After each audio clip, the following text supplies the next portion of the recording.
আসসালামু আলাইকুম সবাইকে। কেমন আছেন সবাই? আশা করছি ভালো আছেন।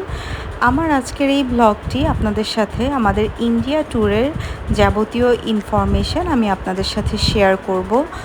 তো আপনাদেরকে বলে রাখি, আমরা আমাদের ইন্ডিয়া ভিসার জন্য অ্যাপ্লাই করেছিলাম এবছর এপ্রিল মাসে এবং আমাদের ভিসাটি হতে সময় লাগে প্রায় ১ মাস ১০ দিনের মতো। কিছুটা সময় বেশি লাগার কারণ হতে পারে যে ইন্ডিয়াতে ওই সময় ইলেকশন চলছিল, যে কারণে হয়তো কিছুটা সময় বেশি লেগেছে।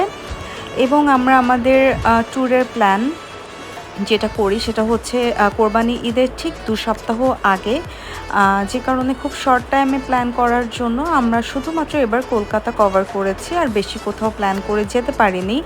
এবং অল্প কিছুদিন আগে এয়ার টিকিট করার জন্য আমাদের এয়ার টিকিটের প্রাইসটা তুলনামূলক অন্য সময়ের তুলনায় একটু বেশি ছিল। তো আমি আপনাদেরকে বলবো, যারা আপনারা দেশের বাইরে যাওয়ার প্ল্যান করেন তারা অবশ্যই হাতে যথেষ্ট পরিমাণ সময় নিয়ে অনেক আগেই এয়ার টিকিটটা অ্যাটলিস্ট করে রাখার চেষ্টা করবেন। সো দেখতে পাচ্ছেন আমরা আমাদের এয়ারপোর্টে পৌঁছে গিয়েছি এবং আজকে ঈদের দিন ছিল, কোরবানি ঈদের দিন ১৭ তারিখ, যে কারণে রাস্তাঘাট আমরা তুলনামূলক ফাঁকাই পেয়েছি। আমাদের এয়ারপোর্ট পৌঁছাতে মাত্র ১০ মিনিটের মতো সময় লেগেছে। সো আমরা ইতিমধ্যে আমাদের এয়ারপোর্টে প্রবেশ করে ফেলেছি এবং আমাদের লাগেজ এন্ট্রি পয়েন্টে চেকিং হয়ে গিয়েছে। তো এই মুহূর্তে আমরা আমাদের বোর্ডিং পাস কালেক্ট করার জন্য আমরা আমাদের এয়ারলাইন্সের কাউন্টারের দিকে যাচ্ছিলাম। তো আমরা আমাদের টিকিট কেটেছি ইন্ডিগোর সাথে। তো আপনারা দেখতে পাচ্ছেন আমরা ইন্ডিগোর যে চেক ইন পয়েন্ট সেখানে চলে এসেছি এবং এখান থেকে আমরা আমাদের লাগেজটা দিয়ে দিব এবং আমাদের বোর্ডিং পাসটা কালেক্ট করে নিব। বোর্ডিং পাস কালেক্ট করার পরই আমরা আমাদের ইমিগ্রেশনটা কমপ্লিট করে ফেলেছি। যেহেতু ইমিগ্রেশনে একটু রেস্ট্রিক্টেড থাকে, কোনো ধরনের কোনো ছবি বা ভিডিও করা সম্পূর্ণ নিষেধ। তো আমি কোনো ভিডিও ওই মুহূর্তে করতে পারিনি। তো এখন আমরা ভেতরে প্রবেশ করার পর একটু ঘুরে ফিরে দেখছিলাম আশেপাশে সব কিছু। তো সেখান থেকে আপনারা দেখতে পাচ্ছেন যে ঈদের দিন হওয়াতে হয়তো এয়ারপোর্টটাও বেশ ফাঁকাই ছিল। এখানে ডিউটি ফ্রি কিছু শপ আছে। সো এখানে ঘুরে আমরা আমাদের বোর্ডিং করার জন্য চলে গেলাম। তো এখানে আমাদের ফাইনাল একটি চেক ইন হবে। তো চেকিং করে আমরা এখানে ওয়েটিং রুমে ওয়েট করছি। আপনারা দেখতে পাচ্ছেন আমাদের প্লেন এখান থেকে দেখা যাচ্ছে এবং ওরা লাগেজগুলো প্লেনে ওঠানোর ব্যবস্থা করছে।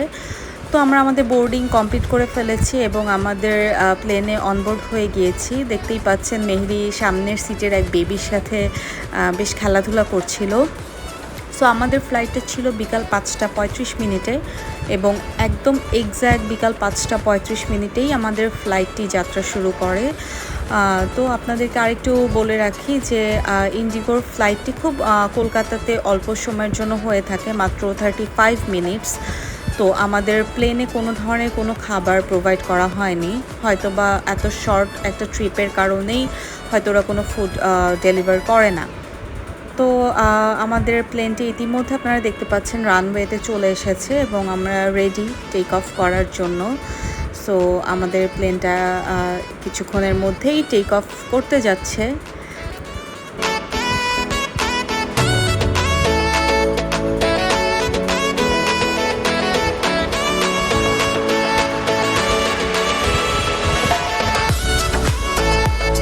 সো আপনারা দেখতে পাচ্ছেন আমাদের প্লেনটি খুব সুন্দরভাবে টেক অফ করে গেল এবং নিচ থেকে আমাদের সবার প্রিয় জন্মভূমি বাংলাদেশকে দেখা যাচ্ছে।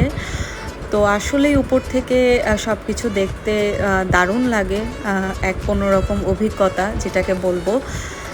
তো দেখতে দেখতে আমাদের ফ্লাইটটি সময়ে ফুরিয়ে এসেছে এবং আমরা কলকাতায় ইতিমধ্যে প্রবেশ করে গিয়েছি। নিচ থেকে দেখা যাচ্ছে এটা কলকাতা শহর। সো আমাদের প্লেনটি ইতিমধ্যে ল্যান্ডিংয়ের প্রিপারেশন নিয়ে ফেলেছে এবং আমরা ল্যান্ডিং করতে যাচ্ছি।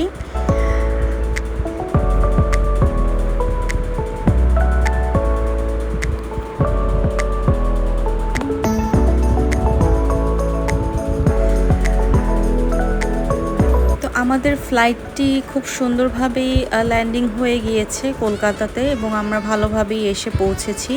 এবং আমি বলবো আপনারা যারা আসেন অবশ্যই ইন্ডিগোর সার্ভিসটা নিতে পারেন, কারণ আমার কাছে ওদের সার্ভিস বেশ ভালোই লেগেছে। তো আমরা এখন ইমিগ্রেশনের দিকে যাচ্ছি আর কি। তো ইমিগ্রেশনে যাওয়ার আগে আপনাদেরকে একটু দেখিয়ে রাখি যে ওদের এয়ারপোর্টটি বেশ বড় এবং মানুষজন কম ছিল, এবং নামার পর আমরা জানতে পারি যে ওখানেও ওদিন ঈদের দিন হওয়ার কারণে আসলে অনেক কিছুই বন্ধ ছিল।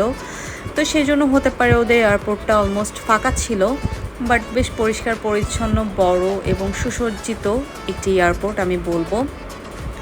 তো সেখান থেকে আমরা একটু পরে একটি মানি এক্সচেঞ্জের দোকান পেয়ে গেলাম, যেহেতু আমরা বাংলাদেশ থেকে কোনো টাকা এক্সচেঞ্জ করে আনিনি। সো আমরা এখান থেকে কিছু টাকা রুপিতে ভাঙিয়ে নিয়েছিলাম। তো এখন আমরা ইমিগ্রেশন ক্রস করে বাইরে বের হয়ে যাব, যেহেতু ইমিগ্রেশনে অ্যাজ ইউজুয়াল রেস্ট্রিকশন থাকে, কোনো ধরনের ভিডিও করা যাবে না। তো আমরা বাইরে লাগেজ নিয়ে আমাদের বের হয়ে গেলাম, এবং আপনারা ওদের এয়ারপোর্টে কোনো ধরনের কোনো ওয়াইফাই সেবা পাবেন না, সাথে কোনো সিমের দোকানও আমরা পাইনি যে আমরা সিম নিব। তো ওখানে উবারের একটি দোকান দেখতে পাচ্ছেন, ওখান থেকে আমরা হটস্পট দিয়ে উবার কল করার ট্রাই করছিলাম, বাট আসলে আমরা পাইনি কোনো উবার। সো আলটিমেটলি আমরা একটি ইয়েলো ট্যাক্সি পাই, এবং ইয়েলো ট্যাক্সিতে করে আমরা 700 টাকা ভাড়া নিয়েছিল। আমরা আমাদের হোটেলের উদ্দেশ্যে রওনা দিয়েছি, এবং আসলে আমার ইচ্ছা ছিল কলকাতাতে গেলে আমরা ইয়েলো ট্যাক্সিতে একবার উঠবো। আসলে এটা নামতে নামতেই যে হয়ে যাবে সেটা আসলে বলবো যে লাগ। এবং ওদের ইয়েলো ট্যাক্সিতে একটা যেটা বিষয় ছিল যে এসি ছিল না, আপনারা যারা গিয়েছেন তারা জানেন অবশ্যই। তো যে কারণে কলকাতাতে অনেক গরম ছিল, এবং সাথে এসিও না থাকার কারণে আমরা গরমে একটু কষ্ট পাচ্ছিলাম। সাথে আমাদের বাচ্চা থাকার কারণে ও আরও বেশি কষ্ট পাচ্ছিল। তো যাই হোক, ঘুরতে এসেছি আমরা, দেখছি কলকাতা শহর প্রায় অনেকটা বাংলাদেশের মতন, বাট তারপরেও বলবো যে ওরা ভালোই মেনটেন করে ট্রাফিক সিগন্যাল থেকে শুরু করে সব কিছু। আমরা ইতিমধ্যে আমাদের হোটেলে পৌঁছে গিয়েছি। এটা মার্কুই স্ট্রিটে, যমুনা ব্যাংকুয়েটের ঠিক পাশে দ্য মার্ক হোটেল। আমরা ঢাকা থেকেই আমাদের হোটেলটা বুক করে গিয়েছিলাম আমাদের এক পরিচিত রেফারেন্সের মাধ্যমে। তো দেখতে পাচ্ছেন হোটেলটা বেশ সুন্দর এবং নিট অ্যান্ড ক্লিন, যেটা বলবো আমার কাছে বেশ ভালো লেগেছে। এবং এই পাশে হচ্ছে ওদের রেস্টুরেন্টটা। সো আমরা আমাদের সব কিছু ব্যাগ নিয়ে আমাদের রুমের দিকে যাচ্ছি। দেখতেই পাচ্ছেন ওদের ব্রেকফাস্ট টাইমও দেওয়া আছে 7:30 থেকে 10:30 পর্যন্ত। তো আমরা এখন আমাদের রুমে যাই, এবং যে আপনাদেরকে আমাদের রুমের একটি ভিউ দেখানোর চেষ্টা অবশ্যই করব। সো আমাদের রুমটা ছিল দোতলাতে, এটা আমাদের রুমের করিডর। সো করিডর ধরে আমরা এগিয়ে যাচ্ছি, এবং এটা হচ্ছে রুম। এটি একটি মাঝারি ধরনের রুম ছিল, দুটো চেয়ার সাথে একটি টেবিল, এবং একটি মিরর ছিল, পাশে আলমিরা ছিল, এখানে ফ্রিজার আছে, এবং এটি একটি ডাবল বেড ছিল, আর সাথে ওয়াশরুম আমি আপনাদেরকে দেখিয়ে দেব। এবং এই রুমে কোনো বারান্দা ছিল না, টিভি আছে, ওদের কফি মেকার আছে। সো আপনাদেরকে ওয়াশরুমটা একটু দেখিয়ে দেই। ওয়াশরুমটা নিট অ্যান্ড ক্লিন, আমি বলবো বেশ ভালো লেগেছে, একটু ছোটোর মধ্যে, কিন্তু সব কিছু ছিল আর কি, পরিষ্কার ছিল, যেটা সবচেয়ে বড় কথা। কিন্তু ওই রুমে আমাদের এসি কাজ করছিল না, কোনোভাবেই ঠান্ডা হচ্ছিল না। তো যে কারণে ওনারা আমাদেরকে আরেকটি নতুন রুম দেয়, এবং এই রুমটা আগের রুমের তুলনায় বেশ বড়। আপনারা দেখতে পাচ্ছেন এখানে একটা কিং সাইজ বেড আছে, সাথে এখানে আলমিরা আছে। ওদের এই ওয়াশরুমটাও বেশ বড়, এবং ওদের এই রুমটা একটু বলে রাখি 5তলা, লিফটের 5-এ অবস্থিত। সো আগের রুমটার চেয়ে অবশ্যই আমি বলবো এই রুমটা ভালো। তো আমরা টায়ার্ড থাকার কারণে হোটেল থেকেই খাবার অর্ডার করি, আলুর দম, তারপর মাটার পনির এবং ডাল, আর ওদের রাইস নিয়েছিলাম, বাসমতি চালের রাইস হয় ওদের। সো আজকের দিন এই পর্যন্তই।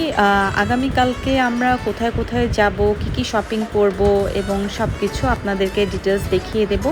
তো ডিটেলস জানার জন্য অবশ্যই আপনারা আমার পরবর্তী ব্লগটি দেখবেন আশা করি। সে পর্যন্ত সবাই ভালো থাকবেন, সুস্থ থাকবেন। আল্লাহ হাফেজ।